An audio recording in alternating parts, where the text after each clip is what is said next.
Gusto mo magbago? Oo, Titigilan mo na yung alak. minsan. Anong minsan? Oo, titigilan ko na. Sige na nga. Pagbibigyan kita. Hindi pa kita susunduin ngayon. Bibigyan pa kita ng oras para ayusin ang buhay mo. Oo, talaga? Oo. At lagi mong tandaan, masyadong maikli ang buhay para sayangin sa lungkot at katamaran. Lagi mong pipiliing maging masaya. Babush na ako. Wow, thank you kamahatan. Promise, hindi na ako. Minsan lang ako basta hindi na. Ha? Bumalik na ako sa katawan ko. Yes! Wait lang, tawagan ko si Aubrey.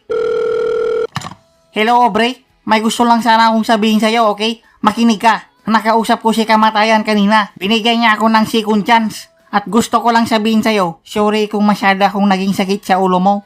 Alam ko, di mo ako sinasagot dahil sobrang adik ko sa alak. Or dahil sa wala akong trabaho. O dahil sa mabaho ako. Pero, Aubrey, gusto ko lang tandaan mo, magbabago na ako. Para sa'yo. I love you, Aubrey. Nag-edit ka na rin pala, pre. Gigi.